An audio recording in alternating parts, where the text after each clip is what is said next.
Bonsoir et bienvenue amis supporters de l'Olympique Lyonnais, ça va là-haut et bienvenue sur le plateau de Night System. Il est 17h30. Merci, vous avez pris l'excellente initiative de démarrer votre soirée avec OL Night System spécial. On reçoit ce soir Toto Schillaci, 04 84 80 69 2 x 04 84 80 69 2 fois et vous allez pouvoir papoter avec Toto Schillaci. Et vous allez pouvoir papoter avec Toto Schillaci. C'est bien ça, mais c'est bien.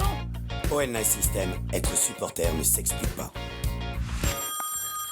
Bonne soirée à vous tous et merci d'être de plus en plus nombreux pour suivre les programmes sur OL Play, sur OL TV. Ce soir encore, une légende du club vient nous rejoindre. Mesdames, messieurs, il va apparaître sur votre écran. Voici Toto Schillaci, mesdames, messieurs. Oh, il est là, il est magnifique. Ça va mon Toto? Ça va, tout va bien. Bonsoir, Marc. Bonsoir Toto. Alors ce confinement s'est passé sur l'île de Beauté, si j'ai bien compris, si j'ai bien noté. Tu nous expliqueras dans un instant ce que tu fais précisément actuellement. Ouais, non, je suis sur Nice, exactement. Je suis sur Nice maintenant. Ah, et pardon. bon. Ouais, je suis sur Nice. Donc ça fait maintenant 2 ans depuis que j'ai arrêté ma carrière que je suis venu habiter sur Nice et je bosse au centre de formation de Monaco. D'accord. Est-ce que cette relation avec la Corse, parce qu'on en a parlé un petit peu avant le début de cette émission en off, comme on dit, c'est pour ça que ça m'a mis un peu dedans, est-ce que tu as une relation un peu comme... Est-ce que c'est pas un peu le destin? Parce que, voilà, du côté paternel, vous êtes très corse, du côté maternel, vous êtes plutôt Toulon, si j'ai bien compris? C'est le contraire. Mais elle est bien cette émission. Elle est vachement bien. Je te jure. Ah, oui, et oui. normalement, j'aurais pu dire on coupe, on recommence, mais on va la laisser comme ça. Allez, ça va. Mais oui. Tu te souviens de mon frère? On parlait souvent de mon frère. Hein, Ouais, j'ose pas trop en parler. Tu sais bien. Tu sais pour Après. toutes les raisons. Vous avez beaucoup souffert, je sais. Oui. Oui. Ça a été un problème. Non, mais c'est ça. Du côté maternel, c'est vrai que j'ai mon grand-père qui est sur Ghisonaccia et côté paternel.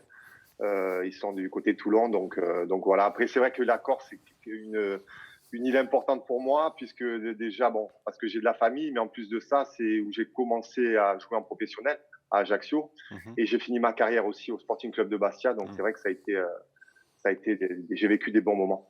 Alors, que fais-tu actuellement, mon bon Toto? Ouais, comme je te disais, je suis entraîneur adjoint des U17 nationaux à l'AS Monaco. Donc, j'ai eu la chance de pouvoir retourner à l'AS Monaco. Et voilà, à côté de ça, j'ai passé mes diplômes. J'ai obtenu mon DES. Et là, maintenant, il me reste la dernière marche, c'est passer le pro pour coacher les seniors. Donc, après, on verra. Voilà, petit à petit, j'apprends et pour comme objectif un jour entraîner en pro. On a le sentiment que à aucun moment dans ta carrière, je me souviens de toi quand tu étais à l'Olympique Lyonnais évidemment, tu as pu envisager d'arrêter le football. C'est pas possible pour toi. Tu es picousé, quoi. Tu as des joueurs qui décrochent complètement ou presque. Toi, tu n'as jamais lâché finalement. Non, mais c'est vrai que c'est compliqué. La fin de carrière est pas facile. En plus, je suis quelqu'un d'assez cérébral, donc je me posais beaucoup de questions. Mais bon, arrivé à peu près à la trentaine ou même un peu avant, je me posais la question de l'après. Et en ayant parlé avec beaucoup de joueurs qui ont pas mal de reconversions différentes, je me suis posé la question en me disant, voilà, qu'est-ce que tu vas faire? Où tu peux être performant déjà, parce que je suis encore dans la performance. Qu'est-ce que tu aimes aussi? Qu'est-ce que ta passion, ton plaisir? Et c'est vrai que c'est le foot, quoi. Ça m'a fait vivre des sensations et des émotions énormes. Donc, j'ai envie de rester là-dedans. Et c'est pour ça qu'à l'heure actuelle, je suis sur le terrain à côté, près de mes joueurs. Toto, en préparant cette interview, j'ai constaté que tu as un sacré palmarès, quand même. Les gens ne se rendent pas vraiment compte. Bon, bien sûr, avec l'Olympique Lyonnais, mais tu as fait une finale de Ligue des Champions. Est-ce que tu as le sentiment par moment que les gens... tu es un garçon plutôt pudique, mais est-ce que tu as le sentiment que les gens ne se rendent pas compte du palmarès que tu as? Oh non, après je me pose pas la question. Moi, je suis content de la carrière que j'ai eue. Je pense que j'ai été un bon joueur et après voilà, j'ai eu la chance de pouvoir gagner des titres avec l'OL, avec Séville, à Monaco, de jouer des super matchs. Donc voilà, c'est vrai que je pense que j'ai une carrière honorable et voilà, j'en suis fier. Maintenant, voilà, il y a toujours mieux. Après, c'est vrai que voilà, il y en a d'autres qui n'ont pas eu cette chance-là aussi. Donc non, je me pose pas la question. Moi, après, je sais que c'est personnel, j'ai vécu des moments exceptionnels et même avec ma famille, mes amis. Et donc, c'est ce que je retiens. Après, le reste, ce qu'on pense, bien sûr ou pas, je veux dire, j'y fais pas trop attention et c'est pas ce qui m'importe. Après, ce qui m'importe le plus, c'est la personne aussi des souvenirs que j'ai laissés dans les différents clubs et la personne que je suis. Ça a plus d'importance que peut-être le palmarès ou le reste. En tout cas, il y a peu de joueurs français qui peuvent se vanter d'avoir en France tout gagné, par exemple. Tu vois, il y en a pas à l'appel, quoi. Ouais, ouais, c'est vrai que Mm. c'est une chance. Ouais. T'as tout J'ai gagné. fait ce qu'il fallait pour et j'étais là. Oui, c'est vrai, même en Ligue 2, donc avec la C Ajaccio. Donc c'est vrai que j'étais là dans les équipes qu'il fallait au bon moment et après moi aussi j'ai bossé pour. Donc je suis content de ce que j'ai fait en France. Quand tu parlais de ton passage à Monaco, tu disais qu'il y avait une équipe qui avait l'ADN de la gagne. C'est-à-dire que voilà, c'était dans le groupe, c'était comme ça. C'était un peu la même chose à l'OL finalement à l'époque, non? Ouais, c'est vrai que bon à Monaco déjà bon j'étais plus jeune qu'en arrivant à l'OL, mais on avait un coach Didier Deschamps qui avait ça dans le sang. On le voit encore. Il nous le transmettait tous les jours à l'entraînement et il n'y avait pas d'entraînement sans l'état d'esprit qu'il fallait. Et de toute façon, après, quand tu arrives à l'OL, c'était la même chose. Quand on a beaucoup d'internationaux, des joueurs, des compétiteurs qui ont l'habitude de jouer les matchs importants de Champions League ou en équipe nationale, on est compétiteur et cet ADN-là, je veux dire, c'est l'ADN des champions. On regarde les grandes équipes et avec les grands joueurs, elles l'ont toutes. Tu restes à l'Olympique Lyonnais assez peu de temps finalement, tout le monde se souvient de toi malgré tout. Qu'est-ce que tu gardes de ces 2 années que tu as passées? Tu as parlé à l'instant voilà, de joueurs qui sont tous internationaux, etc. Mais il y avait aussi cette bande de copains dont on parle souvent dans cette émission quand je parle aux anciens joueurs de l'OL. Ouais, c'est vrai que bon déjà c'est plus facile quand on gagne. Donc j'ai eu la chance de gagner 2 titres, plus la Coupe de France et mais c'est vrai que dans le vestiaire, voilà, il y avait une super ambiance. Moi, j'étais proche de joueurs comme Ciné, Rémi, Jérémy Toulalan. Et mais bon, il n'y avait pas tellement de clans et tout le monde, voilà, parlait avec tout le monde et ça, c'était appréciable. On savait pourquoi on était là, pour gagner des matchs, pour gagner des titres, mais à côté de ça aussi, on savait vivre et on se voyait en dehors du football et ça, c'est appréciable. On pouvait discuter de tout aussi et quand je vois les joueurs avec lesquels j'ai joué de Lyon qui sont maintenant à des postes importants, ou que ce soit dans les médias ou dans les clubs, je suis pas étonné parce que il y avait vraiment de la qualité humaine avec ces joueurs-là et ça, je pense, c'est quelque chose d'important et aussi la connaissance du football, bien sûr. Mhm. Tu décides de partir au bout de 2 ans de l'Olympique Lyonnais, ça se passe comment? Tu as fait le tour? C'est le moment de franchir un autre cap? Il se passe quoi dans ta tête?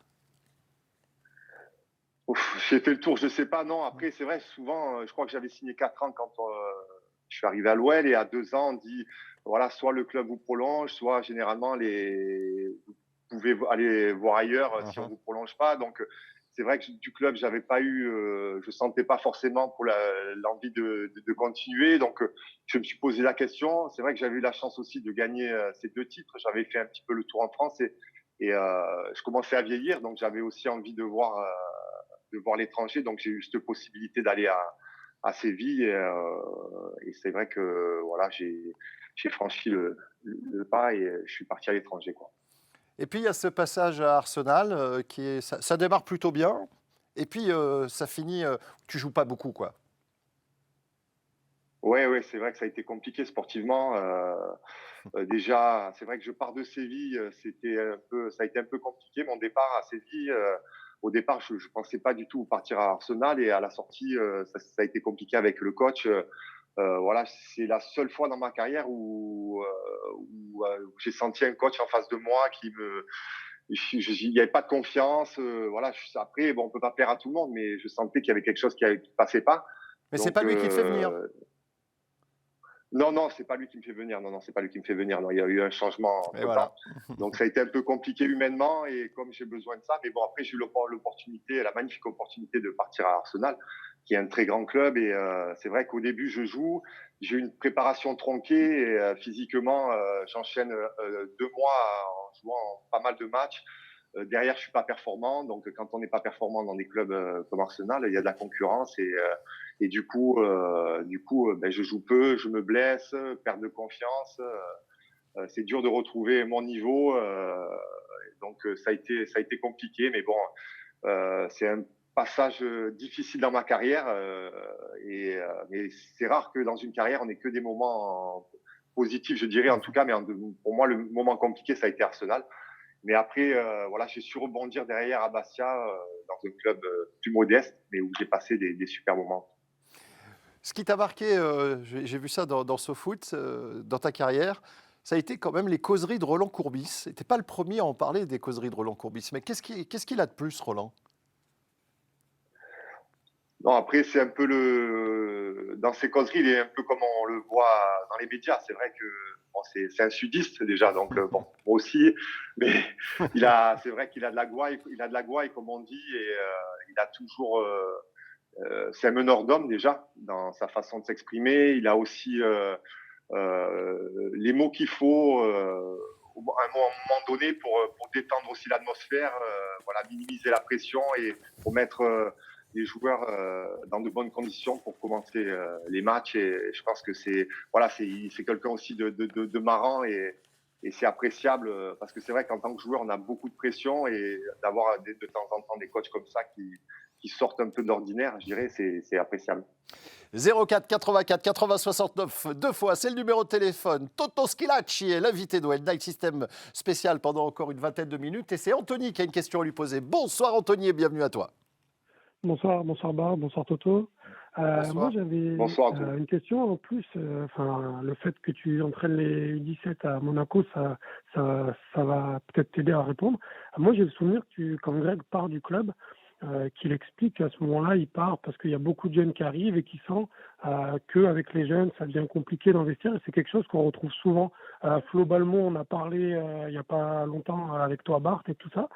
Et je voulais savoir si toi, justement, qui en plus entraîne des jeunes aujourd'hui, est-ce que tu remarques vraiment un changement dans les comportements? On parle souvent du fait que les jeunes sont peut-être un peu moins respectueux que leurs anciens, etc. Ou est-ce que tu penses que c'est un peu un fantasme qu'ont, entre guillemets, les anciens? Surtout que toi, quand tu es à l'OL, je crois que tu as 27, 28 ans, donc tu es plutôt dans la tranche de ceux qui sont déjà expérimentés. Merci pour ta question, camarade Anthony. Ouais, merci. C'est vrai que c'est une bonne question. Hein. Je me la pose souvent. Après, maintenant, je suis passé de l'autre côté. C'est vrai qu'on se pose la question, on se dit est-ce que c'est nous qui sommes des vieux cons quand on dit les jeunes qui arrivent? Parce que là, je me pose la même question. Les vieux se posaient la même question quand moi je suis arrivé. Oui, c'est les jeunes qui arrivent, mais après, je pense c'est vrai que la société a évolué. On le voit maintenant avec les réseaux sociaux. Les jeunes de maintenant sont différents. Donc, à nous, moi en tant que coach, maintenant d'éducateur, on doit s'adapter à ça. Maintenant, sans oublier les valeurs. Pour moi, j'ai toujours eu des valeurs. J'ai une éducation que m'a donné mes parents et tout ce qui est le respect, voilà, et beaucoup d'autres valeurs. Je veux dire, ça, il faut le garder. Maintenant, il faut s'adapter à eux. C'est vrai que voilà, ils sont sur l'instant présent. Il faut leur montrer les choses aussi. Ils ont du mal. Moi, je le vois, par exemple, sur leur retour de match avec les gamins. Ils ont du mal à analyser leur match, donc il faut leur montrer sur la vidéo, leur expliquer les choses, être plus pédagogue. Et faut tout le temps expliquer les choses. C'est vrai que nous, à notre époque, le coach disait quelque chose et derrière, voilà, on branchait pas, on faisait ce qu'il nous disait. Mais là, ils sont différents. Donc, soit nous, à moi de m'adapter si j'en suis capable, ou soit autrement, il faut faire un autre métier. Maintenant, comme j'ai dit, les valeurs, tout ce qui est bon, la politesse, le respect, toutes les valeurs qu'on peut, le travail, tout ça, par contre, je suis intransigeant sur ça. Et je pense que c'est quelque chose qu'on a besoin si on veut réussir, mais pas que dans le foot, dans la vie aussi. Et je le vois, par contre, mentalement, c'est vrai que par rapport à nous, je trouve que mentalement, ils sont avec, je pense que tous ces médias, tous ces réseaux sociaux, au final, bon, on est obligé de faire avec, mais je trouve que mentalement, c'est vrai qu'ils sont, dès que c'est un peu dur, un peu difficile, ils ont tendance un peu à lâcher. Et je pense que les gamins qui vont réussir, c'est qu'ils ont ce mental-là, et je trouve qu'il y en a de moins en moins. Mais bon, à nous, justement, je suis là pour ça, moi aussi, de leur apprendre, parce que le mental, ça se travaille, et de faire qu'ils aient ce mental-là pour pouvoir réussir. Tu parlais d'adaptation, Toto. Est-ce que ce n'est pas finalement le grand changement? Quand je parle avec des joueurs qui ont à peu près ton âge, il te disait qu'il rentrait sur la pointe des pieds dans le vestiaire, qu'il y avait les grands, ils avaient peur un peu des joueurs chevronnés. Aujourd'hui, cette génération, elle n'est plus du tout impressionnée comme vous avez pu l'être, vous, à votre époque. Donc, est-ce qu'à votre époque, vous vous adaptiez au vestiaire et maintenant, ce n'est pas le contraire, c'est le vestiaire qui doit s'adapter à la nouvelle génération? Est-ce que ce n'est pas ça le vrai changement? Oui, oui, c'est vrai. Ouais, je suis d'accord avec toi. C'est vrai que nous, à notre époque, on arrivait dans un vestiaire, on ne faisait pas de bruit. Voilà, on portait le matériel, presque on cirait les chaussures. Maintenant, ça, c'est fini, ça n'existe plus. Ouais. Par contre, après, aux anciens aussi, aux anciens joueurs, je pense de garder quand même, je pense, une certaine limite. Parce que, voilà, maintenant, je pense que c'est à double tranchant. Parce que quand on est jeune, on arrive dans un vestiaire. Moi, je l'ai connu sur ma fin de carrière. Il y avait des jeunes joueurs. Ok, tu arrives, tu t'imposes par la voix, tu t'imposes par ton attitude. Mais moi, ce qui m'intéresse, c'est que tu t'imposes sur le terrain. Si ton attitude, Bravo. tu t'imposes par ton attitude et par la voix, mais que sur le terrain, tu n'es pas performant, on ne va pas être copains. Là, ce n'est pas la même chose. Donc après, le résultat, donc de plus en plus, on les voit de plus en plus jeunes, ils assument sur le terrain. Donc là, chapeau, mon gars, hein, je peux rien te dire parce que toi, en tant que coach ou même en tant que coéquipier, ce que tu veux, c'est gagner les matchs. Donc, si le gamin il te fait gagner le match, peut-être, tu vas t'adapter à, voilà, il y a un peu plus ses retards, s'il arrive en retard ou il faut faire avec, soit un peu moins dans le travail, peut-être un peu moins exigeant. Mais bon, après, en vieillissant, ils comprennent. Et quand on voit des exemples comme Cristiano Ronaldo, je prends lui parce que c'est une machine. Je pense que c'est un exemple pour tous les gamins. Il arrive le matin le plus tôt, il part le plus tard, il est tout le temps il est à fond dans ce qu'il fait, mais c'est super et il n'y a pas de secret. C'est l'un des meilleurs joueurs au monde, si ce n'est le meilleur avec Messi pour moi. Donc il faut prendre des exemples comme ça. 04 84 80 69 deux fois si vous voulez joindre Toto Schillaci, n'hésitez pas, il est notre invité, c'est OL Night System spécial que vous regardez. On parlait tout à l'heure de ton palmarès, de ta carrière, etc. Il y a une 21 matchs en équipe de France avec le 2010 et le fameux bus. Est-ce que ça reste quelque chose, parce que tu l'as vécu de l'intérieur, tu sais très précisément ce qui s'est passé. Est-ce que c'est quelque chose pour toi qui reste comme une tâche dans ton palmarès ou en tout cas dans ta vie de footballeur? Ou est-ce qu'au contraire, tu as eu la chance quand même de faire une Coupe de Monde, un Euro, etc. Ouais, je suis partagé parce que, comme tu le dis, voilà, c'est quand même une chance de faire une Coupe du Monde. J'ai fait un Euro aussi et il y a peu d'élus. Maintenant, c'est vrai que ça a été compliqué. Après, bon, j'étais à l'intérieur, mais même moi, je ne sais pas tout parce que je ne faisais pas partie je dirais, des joueurs cadres de cette équipe de France. Mais Enfin, tu as bien senti la mayonnaise partir en vrille quand même, un petit peu. Oui, bien sûr que après, attention, je ne me dédouane pas. Voilà, J'ai bien j'étais compris. avec, voilà, j'assume. Je suis pas descendu. Je veux dire, à un moment donné, j'étais là. Mais bon, c'est compliqué. C'est un moment difficile. Voilà, un contexte très compliqué. Parce que avec les médias, c'est vrai que c'était une relation presque houleuse. Il n'y a rien qui allait. Franchement, quand j'y repense, je me dis non, mais c'est vrai, c'était difficile d'être performant sur le terrain Bien dans sûr. ce contexte-là, que ce soit voilà, dans le groupe. Bon, même si dans le groupe, honnêtement, c'était pas entre les joueurs, dans l'ensemble, il y avait pas, ça allait. Mais bon, le reste, tout ce qu'il y avait autour, c'était compliqué. Quand vous ne gagnez pas les matchs, en plus de ça, C'est ça. dire là, il faut un peu, c'est compliqué à gérer. Donc oui, c'est pas, je veux dire, la finalité, elle est pas belle, mais bon, c'est comme ça. Maintenant, c'est fait. Et derrière, ce que je trouve, c'est que derrière, voilà, que ce soit la Fédé, tout le monde s'est posé les bonnes questions. Et maintenant, on est champion du monde. Donc, je pense qu'il y a eu une refonte à tous les niveaux. Et ça a servi de leçon aussi à beaucoup de personnes, même moi, dans ma vie. Voilà, ce que j'ai pu vivre là, ça m'a servi de leçon pour beaucoup de choses. Et ça a permis aussi à l'équipe de France de repartir. Et on le voit maintenant, elle fait de super choses. Et c'est comme ça qu'on veut la voir parce que c'est magnifique. Et représenter son pays, c'est la plus belle chose. Et moi, je suis fier qu'on soit champion du monde. J'ai vibré devant ma télé et je suis content même parce qu'il y a des potes à moi qui sont champions du monde. Donc, c'est beau, quoi. Tu es un garçon particulièrement bien élevé, bien éduqué. Tu parles de ton enfance dans des interviews où tu racontes que voilà, ton papa, fin de carrière, il était facteur. La première chose que tu as fait quand tu as pu le faire, c'est de les mettre à l'abri. Tu as été éduqué avec énormément de valeurs. et ça se voit, ça s'entend. Et personne ne dit du mal de toi, Toto, jamais. Il n'y a pas un mec qui dit Toto, c'est un tocard, quoi. Ça n'existe pas. Il n'y a personne qui te critique, en tout cas, je ne connais pas. De quoi tu es le plus fier, finalement, Toto? De le plus fier, non, après, bon, on a toujours des personnes, on ne peut pas être aimé de tout le monde, mais bien sûr, Moi, j'en c'est connais pas, en tout cas. ce qu'on est. Ouais, t'en connais pas. Mais c'est ce qu'on aime. Non, mais après, moi, j'ai toujours eu, comme j'ai dit, j'ai toujours une ligne de conduite et j'essayais de la garder, c'est-à-dire de me comporter correctement avec les gens. Et ça, je le garde. Ça, pour moi, c'est l'éducation qu'ont donné mes parents. Et je sais, en tout cas, bon, je ne suis pas naïf. Le football est un milieu compliqué, un milieu de requins. Et attention, quand il faut montrer les dents, je sais les montrer. Il n'y a pas de problème. Mais après, je pense que quand je me rends compte maintenant, quand je croise des gens avec qui j'ai pu jouer ou même que j'ai croisé pendant ma carrière et je vois que je suis à chaque fois bien accueilli quand j'ai pas souvent besoin de quelque chose, mais je veux dire, même si je demande, je passe un coup de fil ou pour des renseignements et je suis toujours bien reçu, on me C'est rappelle normal.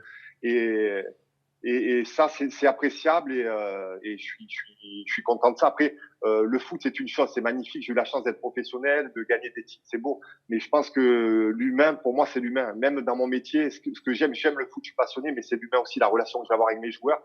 Et dans un vestiaire aussi, j'ai besoin de sentir, j'ai toujours eu besoin de sentir que humainement, ça se passait bien et que voilà, j'étais apprécié, que moi j'apprécie aussi des joueurs, même si on peut pas apprécier tout le monde, mais en tout cas, que ça se passe bien. Et l'humain, pour moi, c'est la vie tout simplement. Et ça, ça reste primordial. Mais pas que dans le foot, hein, c'est en dehors. Voilà. Tu sais que je t'apprécie beaucoup, Bart, et c'est pareil. Je suis toujours content de rencontrer j'ai rencontré de partout où je suis allé, même si, par exemple, Arsenal, ça a été plus compliqué, mais j'ai rencontré aussi de bonnes personnes, des joueurs, des personnes aussi dans le club, et ça, j'en garde un bon souvenir et je suis fier de ça. Tu as bien raison. Tu prends même comme référence, comme entraîneur, tu parles de Zidane et quand on te pose la question, quand on te demande pourquoi Zidane, etc., la première chose que tu dis, à la fin des matchs, il va voir tous les joueurs, il les prend dans ses bras, etc. Finalement, ça ne fait que conforter tout ce que tu m'as expliqué lors de ta dernière réponse. Oui, oui, après, bon, c'est ma façon de voir les choses. Je dis pas que c'est la bonne, mais en tout cas, moi, après, moi, j'ai besoin de ça. Je sais que même en tant que coach, voilà, j'ai besoin d'être près de mes joueurs. Et quand je vois ces grands entraîneurs, même des Guardiola ou Zidane ou t'en donnes même Didier Deschamps, que je connais très bien, c'est vrai que il est proche de ses joueurs. Je pense que de toute manière, les joueurs le sentent et que si à un moment donné on triche ou ils le sentent et même si peut-être pas tous, mais beaucoup, il y en a certains qui vont le sentir et à un moment donné, ça va plus passer, ça va pas le faire. Et nous, en tant que coach, on a besoin d'avoir notre équipe au top et que nos joueurs mentalement soient bien. Et je pense que cette relation de confiance, elle va aider à avoir de bons résultats. Lorsque tu joues à l'Olympique Lyonnais, sans citer de nom, hein, Toto, c'est pas là, je ne veux pas te piéger, est-ce que le groupe a parfois tiré les oreilles à d'autres joueurs parce que justement ils trichaient? Tirer les oreilles, non, mais après, oui, on se disait les choses. Hein, on se disait les choses à un moment donné quand ça va pas ou qu'il y a des choses moins bien. Il faut se dire les choses. D'ailleurs, c'est bien, c'est positif. Après, il faut que la critique soit constructive. Il faut que ce soit pour le bien de l'équipe et pas que ce soit pour un bien personnel ou des problèmes personnels, je dirais. Donc, tant que c'est pour le collectif, bien sûr que. Mais ça a toujours été bienveillant et ça a toujours été fait, pratiquement toujours dans les règles de l'art. Pratiquement. Bonsoir, Bonsoir Maxime. Salut Bart, salut Sébastien. Salut Maxime, bienvenue Salut. à toi. On t'écoute Maxime.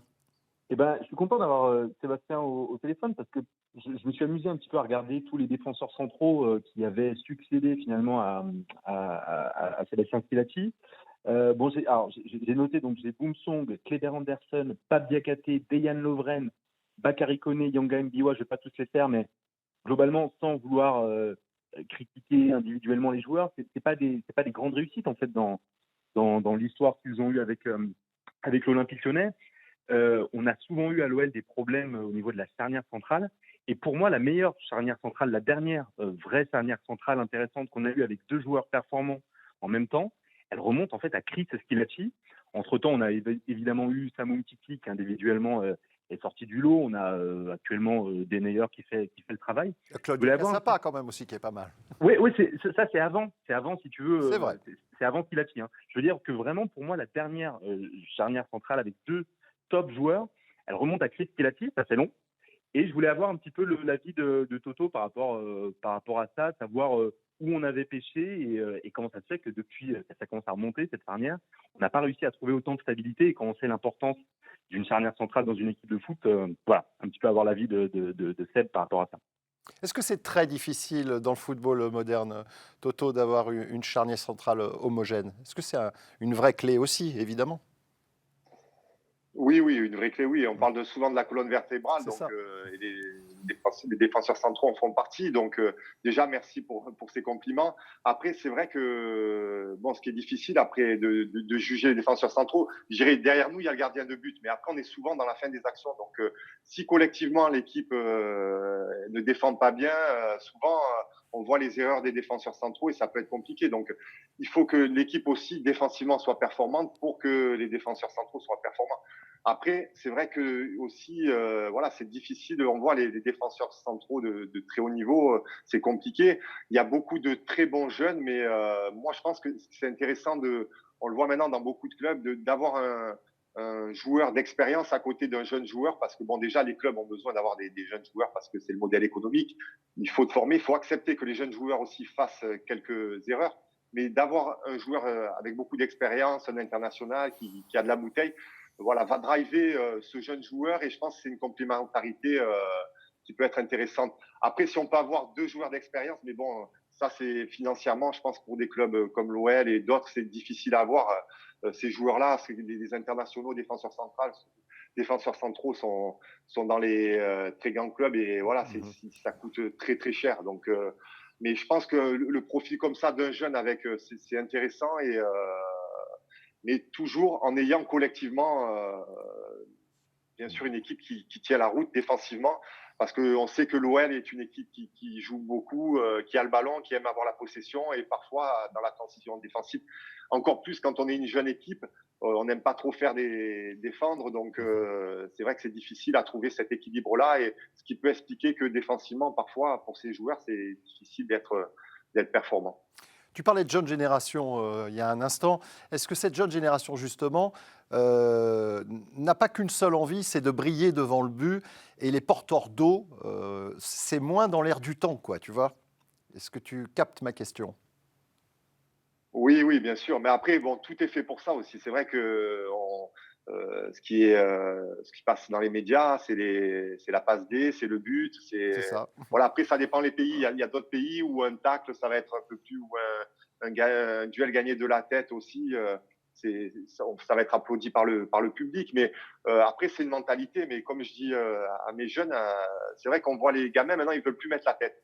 Donc, je leur dis, mais les gars, si vous voulez aller au niveau, il faut mettre des défenseurs centrales. Si tu n'aimes pas mettre la tête, ça va être compliqué, quoi. Donc bon, on a besoin d'avoir des défenseurs qui aiment défendre.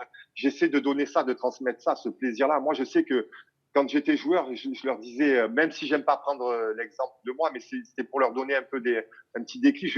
Moi, je comptais les duels que je perdais contre mon attaquant. Tous les duels que je perdais. Donc, à la fin du match, je me disais, je comptais pas ceux que je gagnais parce que j'étais comme ça. Après, c'est personnel, mais c'était pour leur donner une petite. Et c'était une motivation. Je me disais, sur ce match, il faut pas que je vais pas perdre un duel. Et à la fin du match, voilà. Bon, après, tu perds toujours des duels, quelques duels. Mais j'essayais d'en perdre le moins possible. Mais c'était une source de motivation. Et après, quand je gagnais un duel derrière une belle relance, et pour moi, c'était, je kiffais pour dire, avec leurs mots, c'était un kiff. Je gagnais mon duel de la tête où je prenais le ballon de la poitrine, je devançais mon attaquant, je faisais une bonne relance. Et je sais que derrière, après, eux ils faisaient le job. Mais c'est tout aussi valorisant pour moi, même si c'est pas aussi vu dans les médias que. Même si maintenant, quand même, on voit quand même que les défenseurs, voilà, sont importants Bien sûr. Et ça fait. On va accueillir Karim. Karim, je suis très à la bourre, Karim. Dans 1 minute, il faut que je rende l'antenne. Je te fais confiance, Karim. Bienvenue à toi. Bonsoir à Toto Schilacci. Bonsoir, Karim. Donc, je voulais juste lui poser une question. C'était de nous parler de ce fameux match qui reste encore aujourd'hui, à l'heure actuelle, certainement le meilleur match de l'histoire de l'OL en championnat à l'extérieur. Le 1000e match de Canal+ au Vélodrome contre Marseille qu'on gagne 4-1. Il y avait eu un pataquès incroyable pendant 2 semaines avant le match. La semaine du match, Et le match même, il y avait Taiwo qui faisait n'importe quoi dans les couloirs. Il y avait Olas qui était obligé de se déplacer avec 4 gardes du corps. C'était un concours pas incroyable. Et j'aimerais savoir comment Toto Schillaci l'a vécu, l'avant, le match et l'après-match, pour nous expliquer qu'est-ce qui s'était passé ce jour-là, en fait. Merci Karim pour ta question. Non, je vais essayer d'aller vite, Bart. Mais donc, ouais, c'est vrai qu'il y avait pas mal de bruit autour de ce match. Et après, nous, on était sereins. Avant ce match, on était sereins. Comme j'ai dit, il y avait beaucoup d'internationaux, de joueurs qui avaient l'habitude de jouer des matchs en jeu. Donc, l'avant, il était, je veux dire, comme d'habitude, serein. Après, c'est vrai que dans le couloir, quand on arrive pour entrer sur le terrain, c'est Taiwo qui crie. Ah, je sais plus ce qu'il crie exactement. Il met un grand coup de poing sur je sais plus, une pancarte ou quoi. Bon, nous, on se regarde. Tous, on était focus, concentrés, il n'y a pas de problème. Voilà, on rentre sur le terrain et honnêtement, ça a été un match. On a fait un match superbe et après, on a fait le match qu'il fallait. On a été présent, que ce soit dans les duels. Voilà, on n'était pas. En plus, on n'avait pas des joueurs forcément qui parlaient. Par contre, on parlait sur le terrain et je pense que c'est ce qui est le plus important et ça reste un super souvenir parce que on a mis des super buts, on a fait tout ce qu'il fallait. C'était une belle soirée et surtout dans un vélodrome aussi chaud, c'est toujours des matchs sympas à jouer et surtout qu'à la fin on le gagne donc et on le gagne bien. Ouais, comme il le faut. Ouais. C'est ça. Merci Toto d'avoir passé cette demi-heure avec nous. Toujours un vrai plaisir. Je te souhaite beaucoup de chance pour la suite de ta carrière parce que c'est une nouvelle vie qui démarre pour toi depuis quelques temps maintenant et que tu ailles le plus loin possible et au bout de tes rêves. C'est ça, c'est ce que je te souhaite. Merci beaucoup, merci, à bientôt. Avec plaisir, merci beaucoup, on se retrouve demain. Bah oui, à 17h30, ici même, Ludovic Giuli, l'invité d'OL Night System spécial, un joueur que connaît bien Toto d'ailleurs. On se retrouve donc demain soir à partir de 17h30 pour toutes vos questions. Eh bien, n'hésitez pas à composer dès maintenant le 04 84 80 69 deux fois. Vous laissez un message sur le répondeur et Kylian se fera un plaisir, si vous avez laissé vos coordonnées, de vous rappeler. Et vous pourrez donc poser une question à Ludovic Giuli demain soir à 17h30. Passez une excellente soirée et surtout n'oubliez jamais, l'Olympique Lyonnais est une formidable raison d'être heureux les gars. À demain, 17h30.